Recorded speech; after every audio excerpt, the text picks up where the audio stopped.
So let's just start that recording. Amazing. And if anyone comes late, we'll just admit them as they come. Throughout this presentation, there's going to be a lot of information and a lot of different links. Don't worry about trying to keep up with all of those websites that you see. We will send you out a list of all the resources that we speak about. So if you want to go through them as we're going through this webinar, you can, but no need to stress yourselves out. If you do have any questions, we do have time at the end for some questions and answers, whether that's for us, the advisors, or for our lovely student Renee. You will have your chance then at the end. Okay, well, let's get started. So firstly, thank you all for attending and congratulations on becoming part of our UBCO community. That's the hardest step, is getting here, and now you're here, you're going to have all the support to make your journey here successful. So the very first thing I would like to do is to begin this session by acknowledging the land that we gathered on today is the unceded, ancestral and traditional land of the Sidiacs Okanagan peoples. So for some of you, if you are not from Canada, just like me, this might be one of the first times you've heard a land acknowledgement. This is a way that we can honor and respect the land that we are on. When we talk about traditional territories and lands, this recognizes lands that's traditionally used or occupied by First Nations. When we talk about ancestral, we're recognizing land that's been handed down from generation to generation for time immemorial. And when we talk about unceded territory, this is land that was never turned over to the Crown by a treaty or other agreement. So it's good to start familiarizing yourself with these terms as you come together on our land. And we hope that you enjoy Kelowna as much as we do. We're very grateful to be living here. Okay. So what are we going to cover today? Lots and lots and lots of things. We'll start by talking a little bit about who we are and what we do and the other advising services that are on offer to you. Then we're going to cover all of the registration part, which is quite a lot, so please don't fall asleep. And then just a few other little issues you might be wondering about, such as transfer credits and prerequisites. We'll cover all of that for you, and then we'll give you an opportunity to ask some of your own questions too. So, what is our job? We do all things, both academic and careers. So if you are ever unsure about your program requirements or academic policies, we are here to help you understand what they are and how you can move forward with those. We do have a very transparent university. All of our program and course requirements are available online, in addition to our academic policies. Unfortunately, that doesn't always necessarily mean that they are very easy to understand. So we are here to help you interpret how those situations can apply to you. As you move through your program, we'll also be here to support you in your course planning and trying to match your skills and your interests to your program requirements. And if you ever feel like you want to change your program or you aren't enjoying your courses, we can help you navigate that as well and find the best option for you.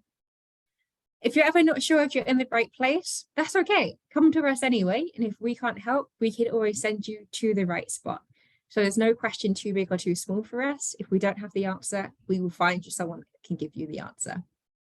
We do also encourage students to reach out to us about 1 year before their expected graduation date, just so we can be sure that everything is going smoothly and that you're all on track to graduate. It's always better to do that about a year before than the day before, because that's when unexpected problems can arrive. And we also do a lot of career development here. So we're all trained as career development specialists as well, so we can give you some support there about kind of matching your skills to the workplace. How might your courses that you're studying translate into different jobs that are available here in Canada? And we do also have a slightly separate team that will do things like resume reviews for you, cover letter workshops, all different things. So you can connect with us for a little bit more there. And if you ever find you don't want these services, there are a bunch more other services for you.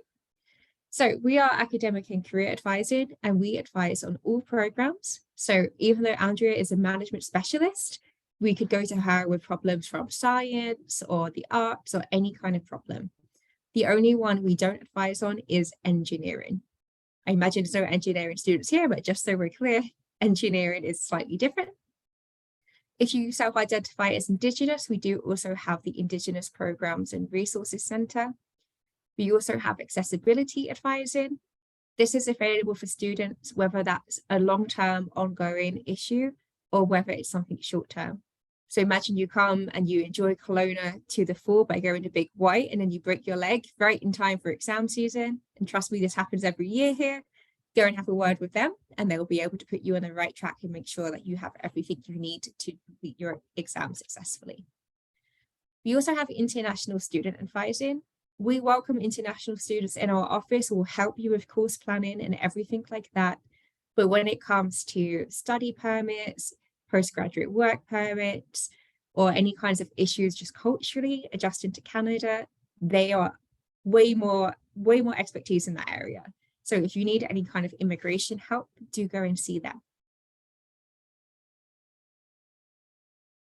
Okay, let's talk about registration. So you guys are probably wondering, when can I register? Very soon is the answer. So the registration dates do depend on which year standing you are in. So most of you, I imagine, are coming to us as first year students, which means you can begin registering from June 19th. Remember, this is just a day that your registration opens. You don't have to be logged in your computer exactly on that day, although we do encourage you to register for classes as soon as you can. Further to this date, you will also be emailed a specific time on that date that your registration will open.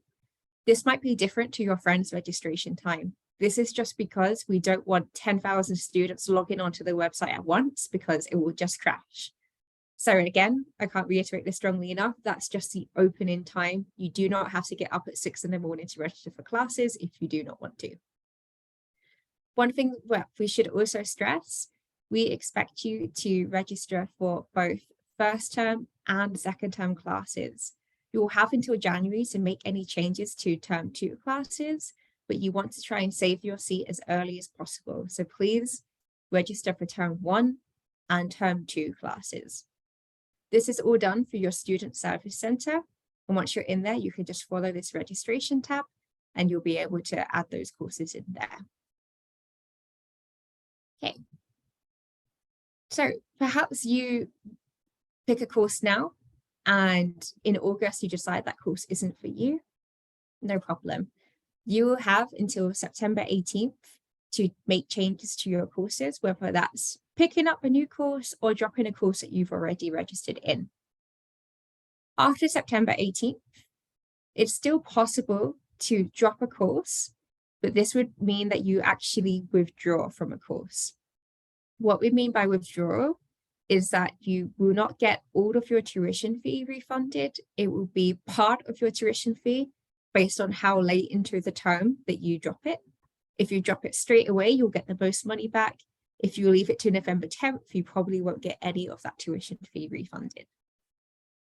With the W, on your transcript, it will just appear as a W if you withdraw from a class. This is GPA neutral. It does not affect your GPA at all. It won't lower your grades. And in conversations we've had with employers that recruit from our campus, they really don't mind if you have a W on your transcript. It just means that you've withdrawn, and people withdraw from courses for a huge variety of reasons. So if you're ever not sure whether or not it's the right thing to do to withdraw from a course, well, come and chat with us. That's what we're here for, and we can help you navigate what's going on. I'm just going to flash this on your screen one more time, just in case you want to take a note. Remember that for term 2 classes, you have all the way up until January 19th to make those changes. So don't worry if you feel like after term 1, you want to switch the direction you're going in. You do have that time there to make those changes. And the same kind of issue happens again here with those withdrawal deadlines. Okay, let's move forward. So the next question you guys probably have is, which courses should you take? Hopefully management courses if you guys are in this webinar. So we have a couple of course planning tools that you can use. Firstly, we have our first year planning guide. So this is really useful just to kind of know which requirements you should be hitting straight away when you join us here. We also have our degree planning guide.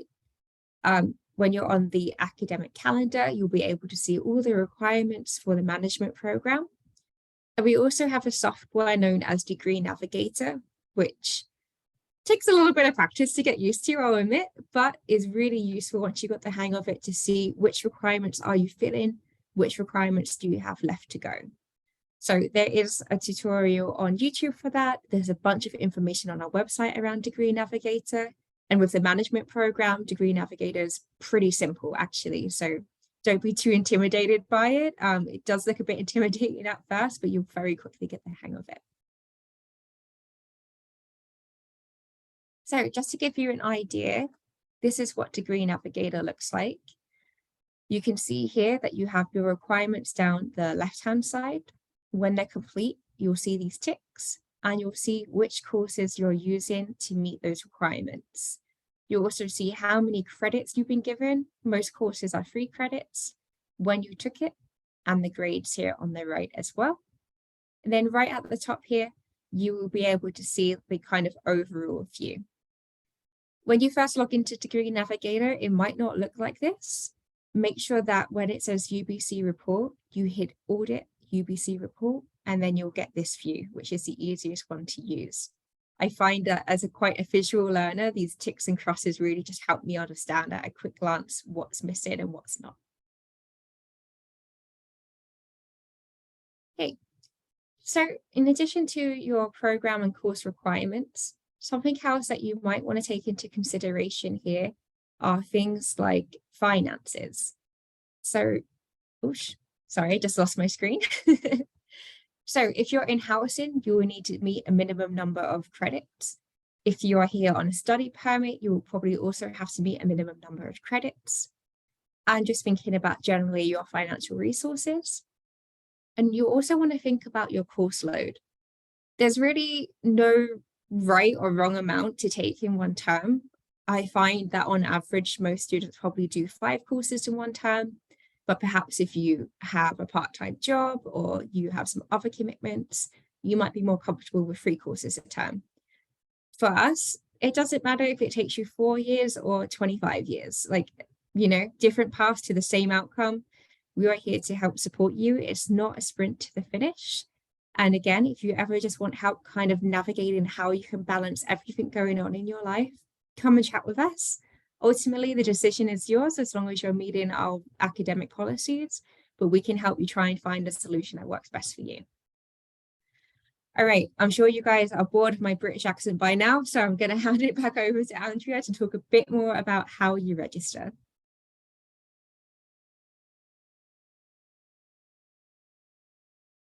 Thank you, Alicia.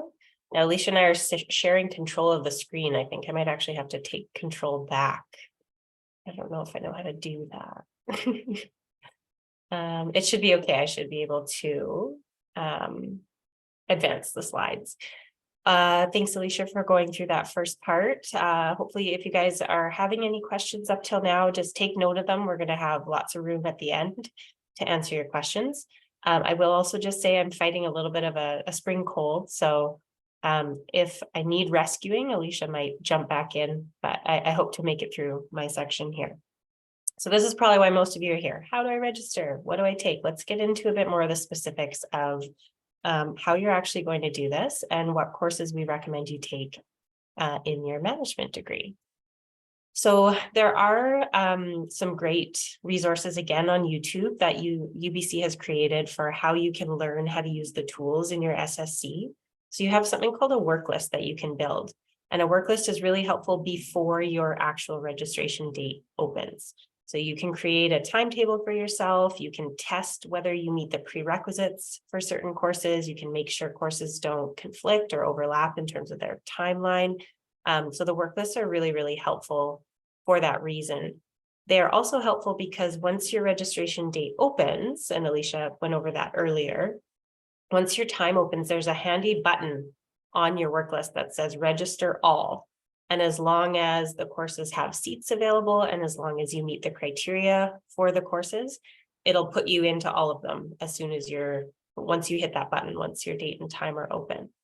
So we do highly recommend that you play with this a little bit ahead of time. So the course schedule is available. You can start building work lists right away.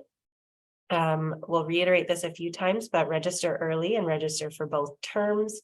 So Alicia did a great job of emphasizing that this isn't the be all end all. You can make lots of changes after this date, but we do recommend to get the best chance at getting your first choice of courses to register as soon as your time opens.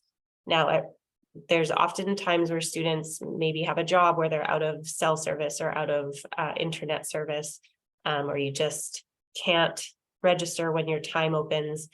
If you have a trusted friend or family member who could go in and push that button for you, I'd recommend that you try that path. And so having your work list set up ahead of time is important for that as well. And let's say, maybe you get into most of your courses, that's better than better to have to make changes to one or two than to maybe come in a day or two later or a week later when you're back in service and maybe not have as much access to courses. So registration is open from your time all the way up until those add and drop deadlines at the beginning of each term. So lots of room for changes. All right, let's get into the nitty-gritty of management. So this slide is assuming that most of you joining us today are first-year management students. If you are coming in as a transfer student, then this may not apply as much to you, but you may still need to make sure that you have some of the first-year core courses so that you can move on in management. So as Alicia mentioned, a lot of students are on a 4-year track for their degree, but there's no requirement that you do everything in 4 years. This first-year planning guide is built on the model of a student taking 10 courses in their first year of study. So that would be 5 courses in term 1 and 5 courses in term 2. So there are 8 core courses in your first year of your management program, and they are listed here. So they're Economics 101 and 102, Management 100 and 110, and then Psychology 111. With statistics, you can choose from either Stat 121 or 124. And similarly with math, there's Math 100 or 116. Now you're going to notice a little asterisk beside Stat 124 and beside Math 116. In the academic calendar and on the screen, you'll see that the asterisk indicates preferred. Now, the content of the coursework that you're going to learn in the 2 stat courses or in the 2 math courses is extremely comparable, considered equivalent actually in the case of math. To the best of my understanding, how it's been explained to us by those departments is that the Math 116 and the Stat 124 are the way that it's taught, the examples that are used, and how the concepts of the math and stats are discussed are from a business and economics lens, which is why we say those are preferred for a management student.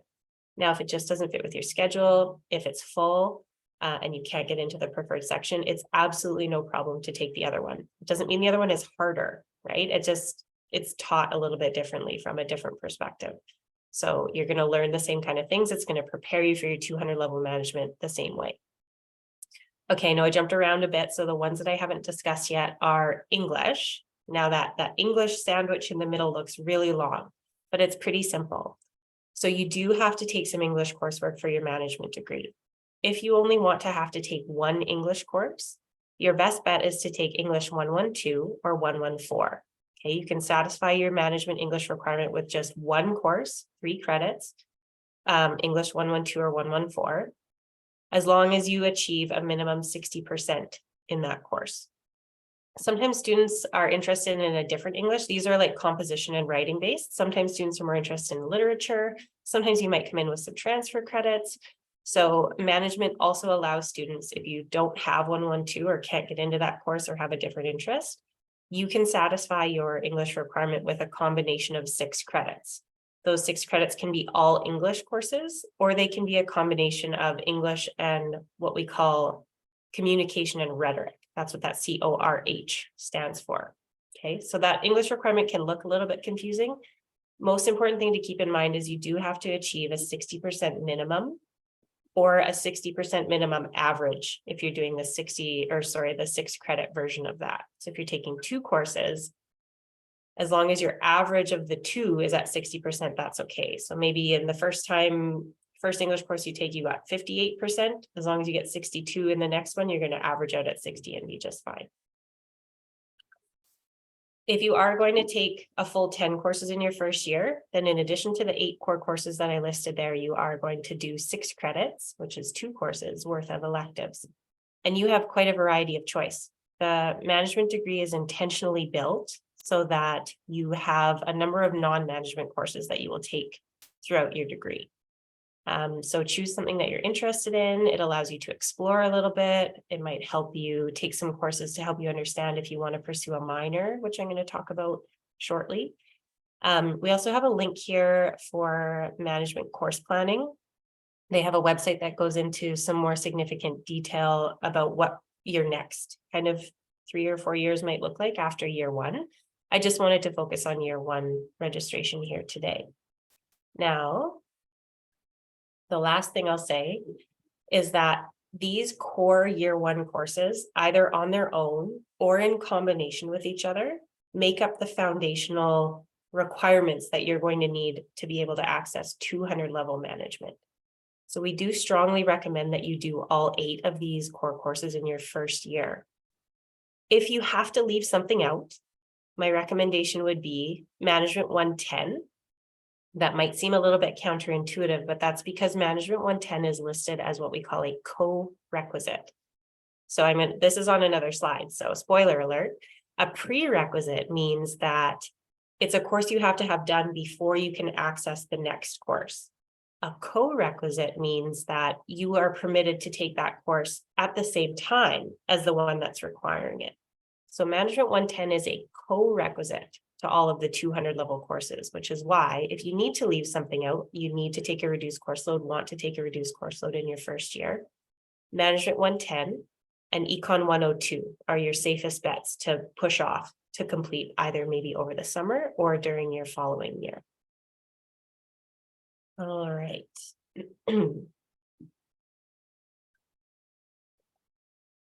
Our Bachelor of Management degree is what we call a general management program.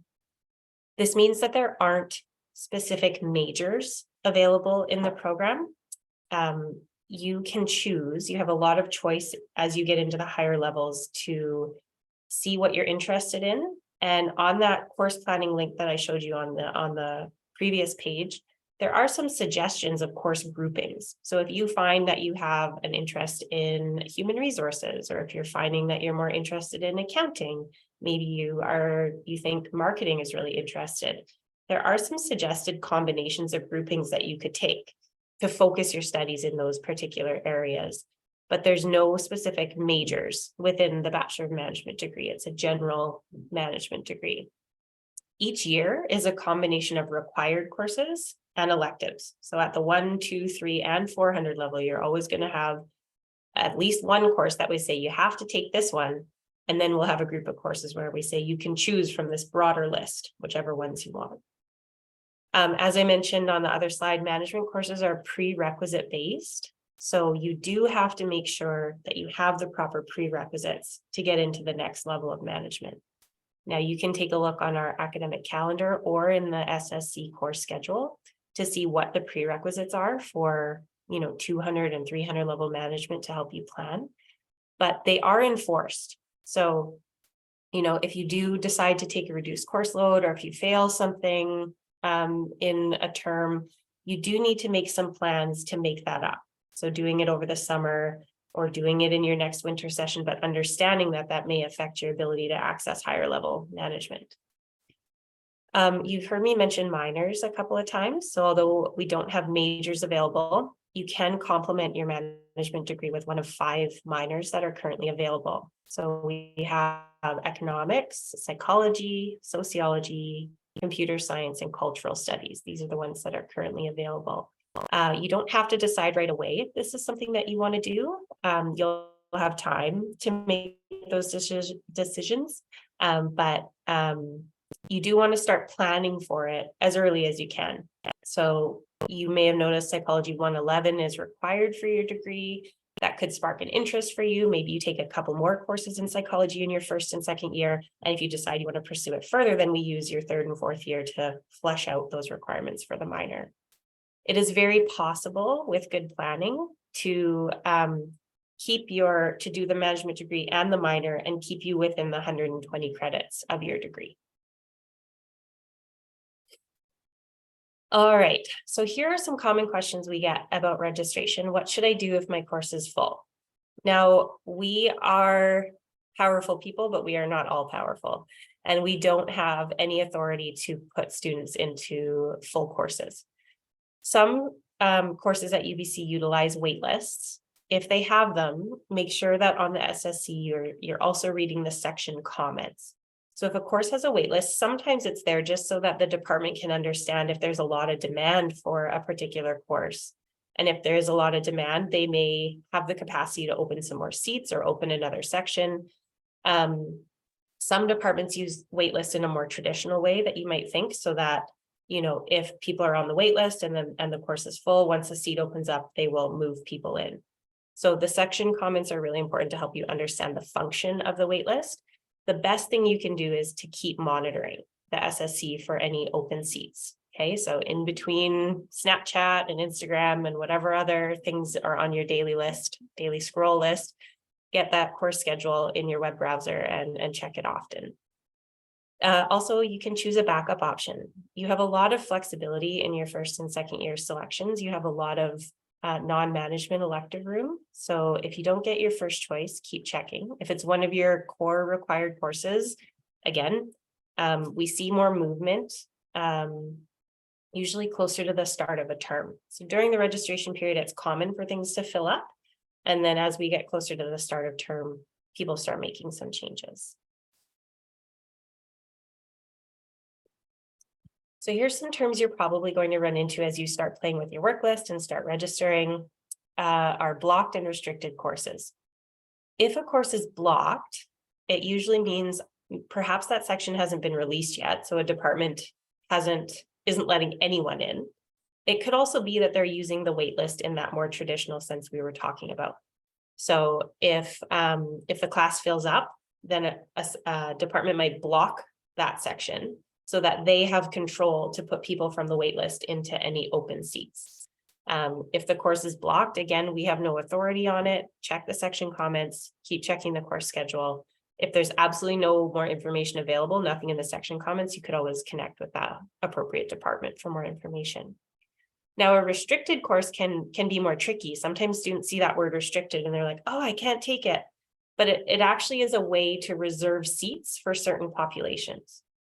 So, for example, with those English 112 courses we are talking about, to the best of my understanding, there will be some sections of English 112 this year that will be restricted to management students.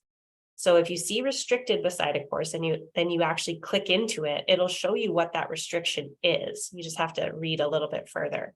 So you might see restricted seats and it'll say restricted to students in the following programs. And it might list BMGTO. That's you guys, that's management students. Or some courses are restricted to students in particular year levels. So if you see a restriction, search for more information. Click into the course, take a look. Sometimes there's a general seat pool, and then sometimes it's a combination of general and restricted. Okay, modes of delivery. So ever since COVID, we've had lots of questions about how our course is going to be delivered online versus in person versus something called hybrid. Well, UBC has a full menu of all the different things. Now, departments and faculties have control over how they are offering their courses. So not every department across UBC is going to do everything exactly the same.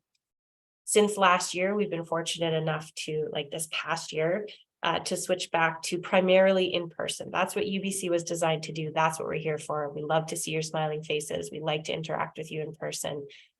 So the large majority of your courses are going to be in person and on campus. So you can see that there's 4 different modes of delivery at UBC: in person, online, hybrid, multi-access. So in person is pretty self-explanatory. You have to be here. Online typically means that most or all of the content will be delivered online. Hybrid means a combination of online and in person. And multi-access is there. I don't think there's very many. I actually don't have the number in front of me there. I don't know if there are any for the winter session, but it means that a student can choose if they're going to come in person or attend online. Now, the most important column, I know the one highlighted on this slide here is mode of delivery, but if you look all the way to the right where it says course requires in-person attendance, this is the column that really helps clarify and solidify for us whether you have to be here or not. So you can see, like, if we look at that first line, it's an online mode of delivery, and it does not require any in-person attendance. Okay, you can see the in-person one says, yes, it does require in-person attendance. Now, can there ever be a situation where a course is online but requires in-person attendance? The answer is yes. So I have seen with online courses, sometimes there's a requirement that students attend in person for midterms and exams. Another situation could be that a course has more than one part. So there might be a lecture plus a discussion, or a lecture plus a lab, and you have to register for both. And one component might be delivered in person while the other one is online. So please, please, please make sure you're paying attention to that column. That really clarifies for us if you have to be here in person. So you've heard me say these words a little bit, prerequisites and co-requisites. A prerequisite is a course that has to be completed before you'll be allowed to register for a course, whereas a co-requisite is a course that can be completed either before you've taken this one or at the same time that you're registered in it. We have a math class listed down here as an example. Math 101 is not a requirement for your management degree. Math 100 or 116, which you'll see circled as the prerequisite, is. So let's say you actually really like calculus. You'll be taking Math 100 or 116 as part of your management degree. If you wanted to move on to Math 101, you would have to have one of those courses complete first. You heard me say Management 110 in the case of management students is a co-requisite for most of the 200 levels, meaning you could take it at the same time. So some of you on the call might be transfer students. I'm going to kind of speak on this briefly, and if any of you have more detailed questions, we can address that in the Q&A or perhaps during an individual meeting if it gets really detailed. In general, some students come in with transfer credit either because they've studied at another institution, or perhaps you were part of a program like International Baccalaureate, or you did A-levels or advanced placement. So if you were granted credit, it can come over in one of two ways. It can be given general credit, which is in the example here what Math First would be. So it's recognized as a university level math course, but it's not close enough to anything we offer to give it a specific course number. If it's given specific credit, it would be given the actual course number and considered equivalent to what we offer here. So in this case, Math 100.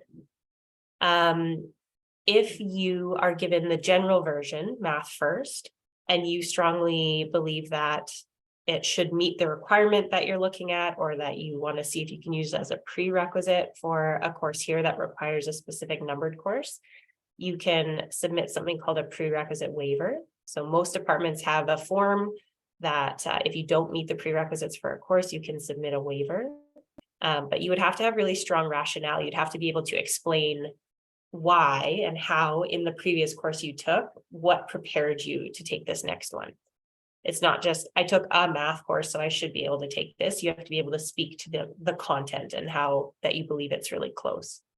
If you think that you were given general credit when it should be specific, and we actually see this quite a bit in management. Sometimes students start off in a different management program at a different institution that we don't have a lot of information for.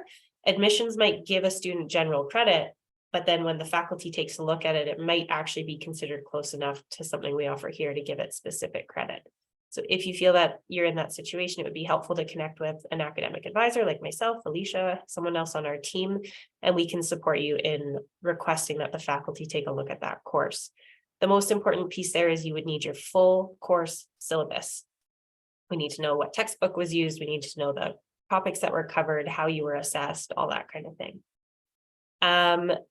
IB, AP, and A-level transfer credits. If you know that you took those exams, but you don't see credit on your file yet, you can take a look at this website that's linked here that will be sent to you after the webinar to see what credit you should expect and what grade you would have to achieve to get that credit. We often don't see these credits awarded until a little bit later in the summer. Okay, so we don't have a lot of control over that. Our admissions department works as hard as they can. They are receiving tens of thousands of documents in a short period of time and processing them as quickly as they can. So we ask for your continued patience if you're in that situation waiting for credits to be uploaded. Okay, some warnings you might get when you're registering. A yellow warning is what we call a yield sign. It means that the computer is going, I don't think you meet the requirements for this, but we're still going to let you register in the course. So then it's up to you to make sure you meet the requirements and connect with the department if you have any questions, because the department does have the right to remove students who do not fully meet the prerequisites for a course. And they will do that anytime between when you register up until the add drop period for the course. Okay, so they can remove you. If you see the yellow warning that it lets you in, don't take that as a, oh, well, okay, I'm good. Make sure, do your homework, connect with us if you need to, make sure you meet it. A red warning, the computer thinks you don't meet the prereqs and it's set up to block anybody who it thinks doesn't meet the prereqs from getting into the course. So look back, do you have the prereqs? Are there scheduling conflicts? That's another reason why you might get a red warning, or maybe you've already registered for the max amount of credits in that particular term. So those are all reasons why you might get a red warning, and it will not allow you to register in the course. If you feel that you meet the prerequisite, you can again connect with us. Sometimes things happen, like maybe you finished Math 12, but your final transcript wasn't processed yet, your grade wasn't updated on the admissions end, so the system doesn't think you have that. So we can work with you to help solve those problems. This is just kind of here as a disclaimer that we don't know a lot about fees and tuition. I know some of you might have questions about that. We have amazing colleagues in our student records and financial services department who are very knowledgeable about all things financial, student loans, that kind of thing. So we have their email address, their phone number, and a link to their website that helps explain their services if you have any questions about tuition. We're nearly there. You're nearly going to get to hear from Raneem, a real live, amazing student who can tell you all about her experience. But I just wanted to highlight a few reasons. Thank you for coming today to advising. This shows that you're engaged. It shows you care about your progress here and making sure you're taking the right steps. We would love to see you more. So let's not make this the first and only time that you connect with us. Why do we think you should come to us? Well, because we think we're fun, friendly, and helpful.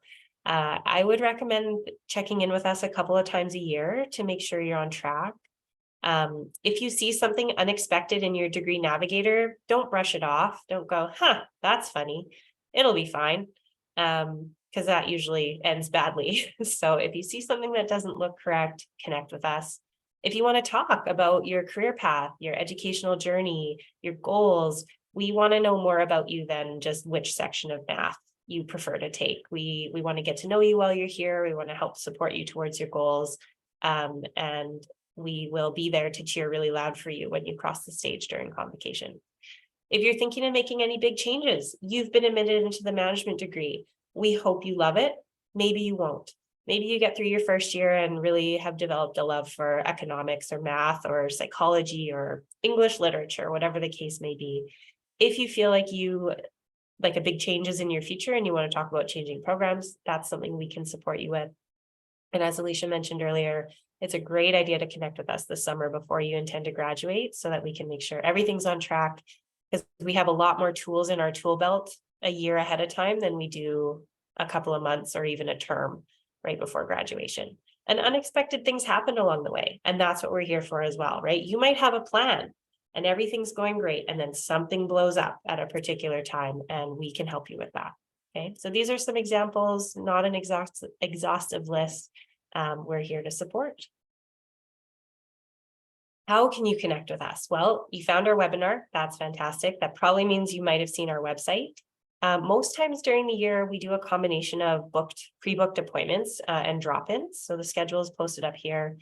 Peak times of the year, like we're coming up to registration here, we switch to a drop-in only model, which I understand if you're the kind of person who likes a pre-booked appointment, that can feel frustrating, but it allows us to see the most amount of students in the time that we have. So we do our best to offer the combination during our busiest periods, which are registration as well as the start of term each year. We do switch to a drop-in only model and do our best to serve as many students as we can. We use an online booking software called QList, and we have a fantastic tutorial on our website that I'd recommend you take a peek at. It's 5 minutes. And it gives you the tips and tricks for how to really use the system to make sure that you can get into chat with us. All right, one more slide and then Raneem. So what happens next? So you're already doing all the right things. If you haven't started engaging with UBC 101, you should have been receiving some emails. It's a Canvas course that all new to UBC students have access to. So highly recommend that you connect in there, keep on top of the modules, connect with us early, ask questions outside of those peak periods if you can, and get excited. We're really happy to welcome you here. Take part in all the orientation activities that you can, and we hope that you'll come and visit us in the flesh in our office in September. So I'm going to turn it over to Raneem now to speak for a few minutes about her experience as a student. Thanks, Raneem. Thanks, Andrea. So, hello, everyone. I'll introduce myself again briefly. So I'm Raneem. I'm a fourth-year student at studying in the Faculty of Management, and I'm also your international peer.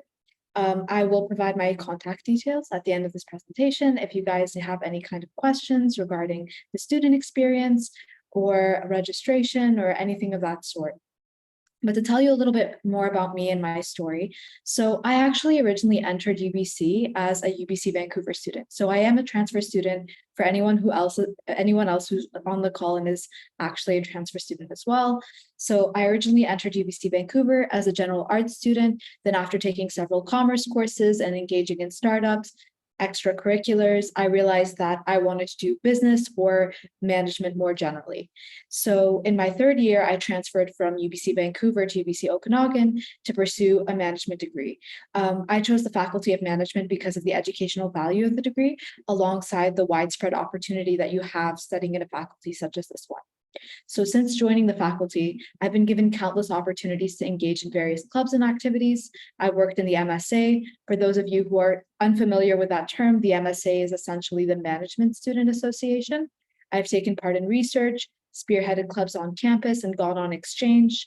I'm currently serving as your Senate representative for UBC.